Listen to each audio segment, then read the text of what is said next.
ইতিহাসবিদগণ লিখেছেন, সাঈদ ইবনে আমের ছিলেন এমন একজন ব্যতিক্রমধর্মী মানুষ যিনি দুনিয়ার মোহময়তা ত্যাগ করে আখিরাতের শান্তি ও আল্লাহর সন্তুষ্টিকে শ্রেষ্ঠ জ্ঞান করতেন। তিনি এমন এক ব্যক্তি যার জীবনের প্রতিটি অধ্যায়ে ছিল ত্যাগ, ঈমান এবং আল্লাহ ও তার রাসূল সাল্লাল্লাহু আলাইহি ওয়াসাল্লামের প্রতি গভীর ভালোবাসা। জন্ম ও ইসলাম গ্রহণ। সাঈদের পিতার নাম ছিল আমের আর মাতার নাম আরওয়া বিনতে আবি মুঈত। তিনি ইসলাম গ্রহণ করেন খাইবার বিজয়ের পূর্বে এক গুরুত্বপূর্ণ সময়। তার ইসলাম গ্রহণের পেছনে রয়েছে এক হৃদয় বিদারক ও রক্তাক্ত স্মৃতির সাক্ষাৎকার, যা তার জীবনকে চিরতরে পাল্টে দিয়েছিল। খুবাইব ইবনে আদি রাদিয়াল্লাহু এর শহীদ হওয়ার দৃশ্য, জীবনের মোড় ঘুরিয়ে দেওয়া মুহূর্ত। মক্কার কুরাইশরা প্রতারণার মাধ্যমে রাসূলুল্লাহ এর এক সাহাবী খুবাইব ইবনে আদিকে বন্দী করে মক্কায় নিয়ে আসে। পরে প্রকাশ্য জনসমক্ষে তাকে নির্মমভাবে হত্যা করার সিদ্ধান্ত নেয় তারা। তাকে জীবিত অবস্থায় অঙ্গ প্রত্যঙ্গ কেটে কেটে শূলবিদ্ধ করে পৈশাচিক উল্লাসে মেতে ওঠে তারা। এই হৃদয় বিদারক ঘটনা দেখতে ঢোল পিটিয়ে লোক জড়ো করা হয়। তানিয়ম থেকে আগত জনতার মাঝে সাঈদ ইবনে আমেরও উপস্থিত ছিলেন, যে সময় তার ধমনীতে তরুণ লোক তো টকবক করছিল। মানুষের ভিড় ঠেলে তিনি সামনে চলে আসেন। তার দৃষ্টিতে ধরা পড়ে খুবাইবকে বাঁধা অবস্থায় শুলে তোলা হচ্ছে, আর নারীরা উল্লাসে চিৎকার করছে। কুরাইশরা চায় বদর যুদ্ধে নিহতদের প্রতিশোধ নিতে, এই সাহাবীর রক্তে নিজেদের পিপাসা মেটাতে। এমন সময় খুবাইব রাদিয়াল্লাহু জনতার সামনে দাঁড়িয়ে অনুরোধ করলেন, তোমরা যদি অনুমতি দাও তাহলে আমি মৃত্যুর আগে 2 রাকাত নামাজ আদায় করতে চাই। অনুমতি মঞ্জুর হলে তিনি কাবার দিকে মুখ করে অত্যন্ত স্থিরতা ও সৌন্দর্যের সাথে নামাজ আদায় করেন। সাঈদের চোখে দৃশ্যটি চিরস্থায়ী হয়ে গেঁথে যায়।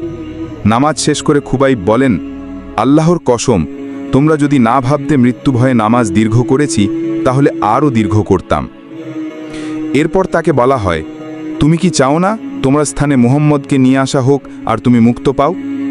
জবাবে তিনি দৃঢ়চিত্তে বলেন, আল্লাহর কসম, আমি যদি আমার পরিবার ও সন্তান সন্ততির মধ্যে নিরাপদে থাকি, তবুও মুহাম্মদের শরীরে একটি কাঁটার আঁচড়ও লাগুক এমন কিছু আমি সহ্য করতে পারি না। এই সাহসিক ও ঈমানদীপ্ত জবাব শুনে উত্তেজিত জনতা চিৎকার করে ওঠে, হত্যা করো, হত্যা করো। শুলের উপরে দাঁড়িয়ে তিনি আল্লাহর দরবারে শেষ দোয়া করেন, হে আল্লাহ, তুমি তাদের সংখ্যা গুণে রাখো, এক এক করে তাদের ধ্বংস করো, কাউকে যেন ছাড় না দাও। এরপর বর্ষা ও তরবারির আঘাতে তার পবিত্র দেহ ছিন্ন বিচ্ছিন্ন করে ফেলা হয়। অভ্যন্তরের পরিবর্তন ও ইসলামের দিকে ফিরে আসা। এই নির্মম হত্যাকাণ্ড সাঈদের মনোমানসে স্থায়ী ছাপ ফেলে। কুরাইশরা ভুলে যায় ঘটনাটি, কিন্তু তরুণ সাঈদের হৃদয়ে খুবাইবের শুলকাষ্ঠে দাঁড়িয়ে নামাজ আদায়ের দৃশ্য বিশ্বাস ভরা শেষ কথা গেঁথে যায় চিরতরে। তিনি ঘুমালেও জেগে থাকলেও যেন খুবাইবের শুলকাষ্ঠে দাঁড়িয়ে নামাজ আদায়ের দৃশ্য বারবার ফিরে আসে। তার চোখে তিনি দেখতে পান খুবাইবের ঠোঁট নড়ে, আল্লাহর দরবারে প্রতিশোধের দোয়া উচ্চারিত হচ্ছে। তিনি উপলব্ধি করেন, এই খুবাইব কেবল একজন সাহাবী নন, তিনি এমন একজন মহান মানুষ যার নেতৃত্বে মানুষ এভাবে প্রাণ বিসর্জন দিতে পারে। তিনি রাসূল না হয়ে পারেন না। আল্লাহ তার হৃদয়কে ইসলাম গ্রহণের জন্য খুলে দেন। তিনি একদিন জনসমক্ষে কুরাইশদের মূর্তি পূজার বন্ধন ছিন্ন করে ইসলাম গ্রহণ করেন। সাহচর্য ও যুদ্ধ জীবন। হিজরতের পর মদিনায় এসে রাসূলুল্লাহের ছায়াতলে তিনি নিজেকে নিবেদিত করেন। খাইবার যুদ্ধ সহ প্রত্যেক গুরুত্বপূর্ণ যুদ্ধে তিনি অংশগ্রহণ করেন। রাসূলুল্লাহের ইন্তেকালের পর খলিফা আবু বকর ও ওমর রাদিয়াল্লাহু এর যুদ্ধেও সাঈদ রাদিয়াল্লাহু ইসলাম ও মুসলিম উম্মার জন্য গুরুত্বপূর্ণ ভূমিকা পালন করেন। হিমসের গভর্নর হিসেবে নিযুক্তি ও দুনিয়ার অস্বীকার। উমর একদিন তাকে হিমসের গভর্নর নিযুক্ত করেন। সাঈদ প্রথমে দ্বিধায় পড়েন, বলেন, আমার ওপর এই দায়িত্ব চাপাবেন না, আমি এ জগতের কিছু চাই না। কিন্তু উমর বললেন, তোমাদের সবাই আমাদের মাথায় খিলাফতের বোঝা চাপিয়ে দিয়ে এখন দুনিয়া থেকে নিজেকে সরিয়ে রাখতে চাও? আল্লাহর কসম, আমি তোমাকে নিযুক্ত করবই। সাঈদ রাদিয়াল্লাহু হিমসের গভর্নর হিসেবে নিযুক্ত হন। তিনি কোনো ভাতা গ্রহণ করতে রাজি হন না। বলেন, আমার প্রয়োজনের তুলনায় বাইতুল মাল থেকে যা পাই তা অনেক বেশি। অভিযোগ ও আত্মপক্ষ সমর্থন। একবার উমর তার বিশ্বাস্ত কিছু লোক পাঠিয়ে হিমসের দরিদ্রদের একটি তালিকা তৈরি করতে বলেন। তালিকায় অন্যদের সঙ্গে গভর্নরের নামও ছিল। সাঈদ ইবনে আমের। ওমর অবাক হয়ে জিজ্ঞেস করেন, তোমাদের গভর্নরও গরিব? লোকেরা বলল, হ্যাঁ, তার ঘরে বহুদিন ধরে চুলা জ্বলে না। উমর কাঁদতে কাঁদতে 1000 দিনার পাঠান তার জন্য। বলেন, আমার সালাম জানিয়ে বলুন এটি আপনার প্রয়োজন মেটানোর জন্য। সাঈদ দিনার দেখে বলে উঠলেন, ইন্না লিল্লাহি ওয়া ইন্না ইলাইহি রাজিউন। স্ত্রী ভয় পেয়ে জিজ্ঞেস করলেন, আমিরুল মুমিনিন কি ইন্তেকাল করেছেন? তিনি বললেন, না, তার চেয়েও বড় বিপদ, দুনিয়া আমার ঘরে ঢুকে পড়েছে। অবশেষে স্ত্রীকে নিয়ে পরামর্শ করে সব অর্থ গরিবদের মধ্যে বিতরণ করে দেন। হিমসে শেষ দায়িত্ব ও বিদায়। একবার হিমসের বাসী উমরের নিকট সাঈদের বিরুদ্ধে কিছু অভিযোগ আনে। প্রথমত, সকালে অনেক দেরিতে দেখা দেন। দ্বিতীয়ত, রাতে কারো সঙ্গে সাক্ষাৎ করেন না।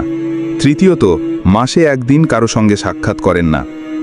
চতুর্থত, মাঝে মাঝে সংজ্ঞাহীন হয়ে পড়েন। প্রত্যেক অভিযোগের উত্তরে তিনি বলেন, নিজের হাতে কাজ করতে সময় লাগে, রাত আল্লাহর ইবাদতে ব্যয় করেন, কাপড় ধুয়ে শুকোতে সময় লাগে, খুবাইবের হত্যাকাণ্ড স্মরণে সংজ্ঞাহীন হন। উমর আবেগে আপ্লুত হয়ে বলেন, সকল প্রশংসা আল্লাহর, যিনি আমার বিশ্বাসকে সত্যে পরিণত করেছেন। তিনি তখন সাঈদের জন্য 1,00,000 দিনার পাঠান।